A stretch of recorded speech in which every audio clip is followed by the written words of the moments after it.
यदि आते हैं बाहर से भी और चाहते हैं कि लाइब्रेरी में कोई पुस्तक पढ़ना, तो वो घर बैठे ये सर्च कर सकते हैं कि सभी पुस्तकालय को हम लोगों ने मैप किया है।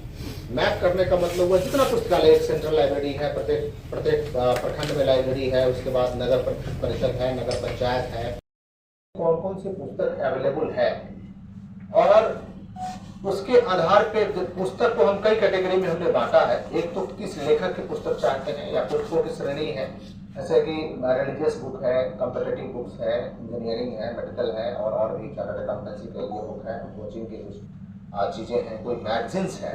तो एक तो उसके आधार पे सर्च कर सकेंगे, और दूसरा कि वो इशू भी बुक को करा सकते हैं। बुक को अभी चाहे कि हम लाइब्रेरी से ले जाकर घर पे पढ़ेंगे, उसके लिए इशू भी करा सकते हैं।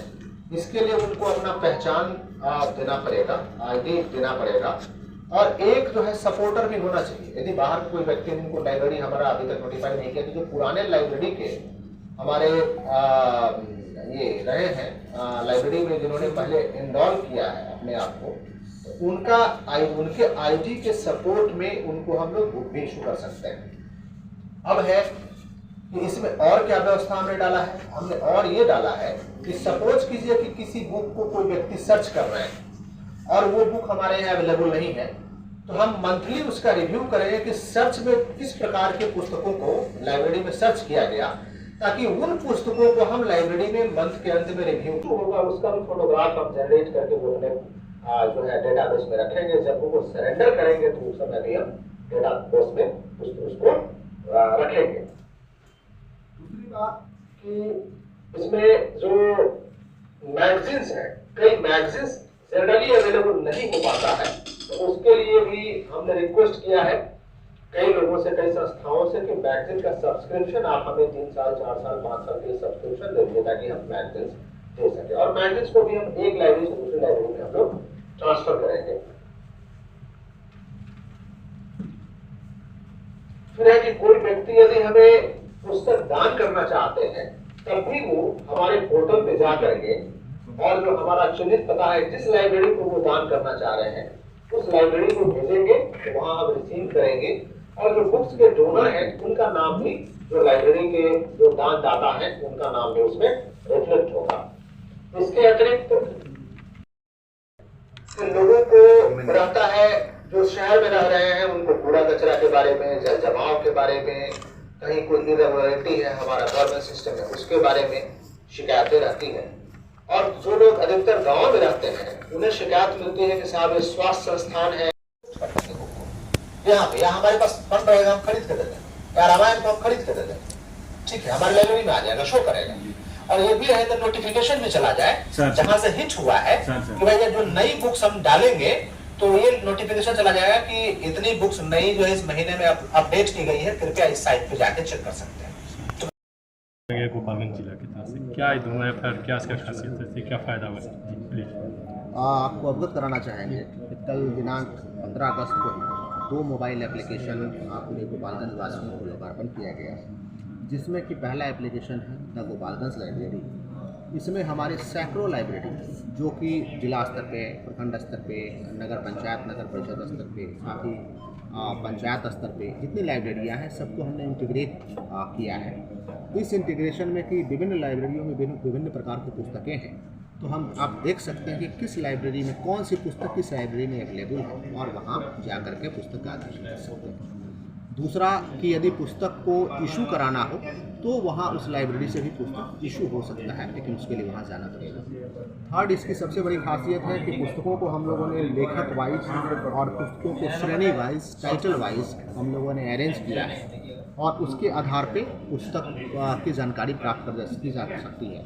इसमें हमने एक और फीचर डाला है कि आप कहीं घूम रहे हैं और आप चाहते हैं कि आसपास में आपके पास समय है, और आप लाइब्रेरी में बिताना चाह रहे हैं और लाइब्रेरी में ज्ञान प्राप्त करना चाह रहे हैं, तो आप जा सकते हैं। आप लिखेंगे कि नियर लोकेशन नियर मी, मतलब पुस्तकालय मेरे पास आसपास में कौन है, तो आपको सारा का डिस्टेंस भी आपको शो कर देगा सारा लाइब्रेरी का, वहाँ जा करके, और वहाँ उस लाइब्रेरी में कौन कौन सी पुस्तकें हैं यहीं से आपको दिखेगी। एक और चीज़ों को हमने डाला है कि यदि कोई व्यक्ति किसी पुस्तक को सर्च करता है, एक तो बता देगा किस लाइब्रेरी में है, दूसरा लाइब्रेरी टू लाइब्रेरी भी पुस्तकों को हम लोग मूव कराएंगे, और तीसरी सबसे बड़ी बात है कि यदि कोई पुस्तकें हमारे इस गोपालगंज जिला में नहीं है लाइब्रेरी में, और आप सर्च कर रहे हैं तो उस हिट के हिसाब से हम मंथली डेटा बेस जनरेट करेंगे किस पुस्तकों का डिमांड ज़्यादा है, ताकि उन पुस्तकों को हम विभिन्न लाइब्रेरियों में रखने का काम करेंगे ताकि आम लोगों को काफ़ी लाभ मिल सके। इसमें सभी प्रकार की पुस्तकें हैं, कहानी है, धार्मिक ग्रंथ हैं, साथ ही सभी कम्पिटिटिव बुक्स हैं और जो है अन्य पुस्तकें, सभी पुस्तकों को हमने कैटेगराइज करने का काम किया है। और इसमें पुस्तक इशू कराने में हमने इतना ज़रूर किया है कि एक आदमी का जो डेटाबेस बनेगा, डेटाबेस जो आईडी कार्ड के आधार पर बनेगा, यदि पुस्तक इशू करा रहे हैं तो जो लाइब्रेरी के पुराने कोई जो सब्सक्राइबर हों तो उनके इंडोर्समेंट से वो इंडोर्स करें कि हाँ इनको पुस्तक दी जा सकती है, तो हम लोग एक इंडोर्समेंट के आधार पर पुस्तक देंगे। पुस्तक को इशू करते समय क्योंकि 7 दिनों के लिए हम अधिकतम पुस्तक इशू करेंगे, तो 7 दिनों के लिए पुस्तक इशू करने में मिनिमम एक डिपॉजिट फीस हमने रखा है कि 15% ऑफ द बुक वैल्यू रखें, और जिस समय डिपॉजिट करेंगे और जब पुस्तक को जमा कर देंगे तो उस समय उनको राशि रिलीज हो जाएगी। इससे मुझे लगता है कि काफ़ी लोगों को लाभ मिलेगा। और एक और फीचर है कि जो भी दान दाता है पुस्तक के, वो हमारे लाइब्रेरी में जाके हिट करके किस लाइब्रेरी में पुस्तक दान करना चाहते हैं वो लोकेट कर सकते हैं, और वहाँ जाके पुस्तक को जब वो दान करेंगे तो उसका फोटोग्राफ भी अपलोड हो जाएगा पुस्तकों का, और उनकी पुस्तकें उस लाइब्रेरी में रहेंगी भी। इससे आम लोगों को बहुत राहत होगी। कई लोगों को कई पुस्तकों की ज़रूरत नहीं है, उन्होंने अध्ययन कर लिया, वो पुस्तकें हमारे भी लाइब्रेरी में आ जाएगी। साथ ही उन पुस्तकों के आने से हज़ारों लोगों को, लाखों लोगों को इसका विस्तृत रूप से फायदा। तो सबसे ज़्यादा जो सर्च किया जाएगा पुस्तक, अगर वो नहीं अवेलेबल तो उसके लिए क्या किया? उसके लिए हमने कई दानदाताओं से अनुरोध किया है और कई चैम्बर ऑफ कॉमर्स हैं, कई बिजनेसमैन हैं, कई डॉक्टर्स हैं। एक हम लोग फंड बनाएंगे, उस फंड से हम वैसे पुस्तकों को खरीदेंगे। साथ ही विधि सम्मत तरीके से हम लोग डिपार्टमेंट से भी फंड मांगेंगे नगर परिषद के माध्यम से कि पुस्तकों के लिए फंड उपलब्ध करें। सर एक और ऐप का उद्घाटन किया एक दूसरा ऐप है गोपालगंज वन मैनेजमेंट। गोपालगंज और -1 मीन्स 1 जोन डिजिटल मैनेजमेंट एक एप्लीकेशन है। अक्सर आम लोगों को, जो खास करके शहर में और गांव में जितने लोग रह रहे हैं, उनको अलग अलग समस्याओं का सामना करना पड़ता है। जैसे शहर में लोग रह रहे हैं, कहीं पे कूड़ा कचरा है, कहीं पे जल जमाव है, कहीं हमारा सीवेज जो है लीक कर रहा है, कहीं पे समस्या रहती है। तो ऐसे मामलों को वो 2 फोटोग्राफ से, अलग अलग एंगल से फोटोग्राफ से वो डिपार्टमेंट वाइज हमने बना दिया है, कई डिपार्टमेंट को बनाया है। इस मैनेजमेंट ऐप पे जा करके अपलोड करेंगे। हमारी एजेंसियां 48 आवर्स के अंदर में उसको रिजॉल्व करेंगे। वो अपना रिजोल्यूशन के बाद फोटोग्राफ अपलोड करेंगे। इसके बाद एक फीडबैक के लिए उनको जाएगा, तो फीडबैक दे के हाँ वो प्रॉब्लम रिजॉल्व हुआ है कि नहीं, और फीडबैक देंगे तो हमें काफ़ी अच्छा लगेगा, नहीं तो हम एक टाइम बिंग के अंदर में उसको हम लोग रिजॉल्व मानेंगे।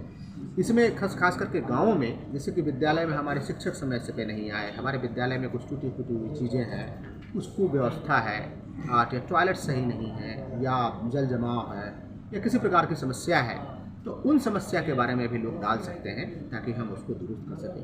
पंचायत में खास करके जो नल जल की समस्या कहीं होती है, कहीं मोटर जल गया है, कहीं ख़राब है, किसी को पानी नहीं मिल रहा है, कहीं पाइप डैमेज हो गया हमारा, ऐसी चीज़ों को लोग डालेंगे तो हमें सुविधा मिलेगी। इसमें हमने एक्सटेंड किया है कि कोई हमारी सड़क है हमारे गोपालगंज में, जो कि 2 साल पहले बनी है, उसमें पॉट होल्स है, बरसात का समय है, आ गया, या पानी जमा हुआ है, या कहीं पर खतरा है, तो इन चीज़ों को, या हमारी सड़कें कहीं पे अति डैमेज है, कहीं कोई घटना घट गई है ऐसी, तो इन चीज़ों को डालेंगे तो हम, हमारा डिपार्टमेंट वाइज हमने कैटेगराइज किया हुआ है। इससे आम लोगों को सुविधा मिलेगी और हम लोगों के समस्याओं का निराकरण कर पाने में सफल होंगे और बेहतर गोपालगंज बनाएंगे। यूँ कहा जाए कि सर कि आवेदन लेकर पहुँचते हैं, उससे कहीं ज़्यादा इस पर काम करने से ज़्यादा बेहतर उन लोगों को नतीजा मिलेगा। बिल्कुल। अभी आम जनों को करना क्या पड़ता है कि वो आवेदन हमें लिखते हैं, फिर हमारे पास डाक में आता है, डाक के बाद हम फिर इंडोर्स करते हैं किसी को और उनके पास जाता है, फिर समय लगता है उसमें, तो इसमें त्वरित निष्पादन हो पाएगा और लोगों का जो सेटिस्फैक्शन लेवल है वो काफ़ी बढ़ जाएगा। तो इसमें उनकी पहचान भी गुप्त रखी जाएगी? अब बिल्कुल, इसमें जो शिकायत करता है उनकी पहचान गुप्त रखी जाएगी। सिर्फ स्थल का नाम हम लोग बताएंगे कि यहाँ पे ये इशू है। उनको अपना डिटेल भी देना होगा कि कौन किया है। अब ये तो डेटा देना पड़ेगा, क्योंकि जब भी आप मोबाइल पे इंस्टॉल करेंगे तो पहला तो नाम है आपका और जो एड्रेस आपका ज़रूर मांगेगा, लेकिन ये हमारे डेटाबेस के लिए रहेगा कि ताकि हम ये देख सकें कि हम कहाँ से हमें शिकायतें आ रही हैं, किस प्रकार की शिकायतें आ रही हैं। उनको लॉगिन करना पड़ेगा, उनके लिए उनको OTP की जरूरत पड़ेगी, लेकिन इस तरीके से वे अपने आसपास के शहर को, अपने गाँव को बेहतर तरीके से सुविधा मिलेगा। सर जैसे देखा जाता है कि टीचर स्कूल में आते हैं, हाजिर लगा के फिर गायब हो जाते हैं, तो उस पर क्या एक्शन लिया जाएगा? अब उस पर देखिए, अब वही है ना कि अभी हमारे पास टीचर नहीं है। यदि कहीं किसी के बारे में पर्टिकुलर कंप्लेन हो रहा है तो हम वहाँ अपनी टीम को लगा देंगे। वहाँ हम जैसे हमारे पास अलर्ट सिस्टम में आ गया कि यहाँ टीचर नहीं है, हम हेडमास्टर को वहाँ पे इंटीमेट हो जाएगा कि आप फोटोग्राफ भेजिए सभी टीचर का कौन कौन उपस्थित है। तो बहुत सारे माध्यम हैं, उन माध्यमों से हम उनको सुनिश्चित कराएंगे हम अपनी सेवा को, लेकिन लोगों को इससे काफ़ी राहत है। सर जैसे देखा जाता है कि स्कूल में तो बोर्ड पे लिखा जाता है कि टीचर इतने उपस्थित हैं पूरे, और उसका हाजिर लगा के टीचर गायब हो जाते हैं स्कूल से। और जब वहाँ पहुँचा जाए तो टीचर खुद वहाँ पे लड़ाई झगड़ा करना चालू कर देते हैं। अब बात सुनिए, किसी न किसी को आगे बढ़ना पड़ेगा। हमें किसी न किसी को यदि समाज को ठीक करना है तो दुरुस्त करने के लिए आगे बढ़ना पड़ेगा। उतनी मदद हम जरूर चाहते हैं लोगों से। उनका नाम गोपनीय रखा जाएगा, इतना मैं जरूर बता रहा हूँ, लेकिन कोई ना कोई व्यक्ति आगे बढ़ेगा तभी हमारा सिस्टम दुरुस्त होगा। सर सबसे बड़ी समस्या होती है जब मीडिया वाले स्कूल में पहुँचते हैं तो मीडिया वालों से बदतमीजी की जाती है इस विद्यालय में। देखिए, इस पर तो कोई कमेंट करना उचित नहीं है अभी। यदि ऐसा कोई केस मिलता है तो हम लोग फिर थैंक यू सर।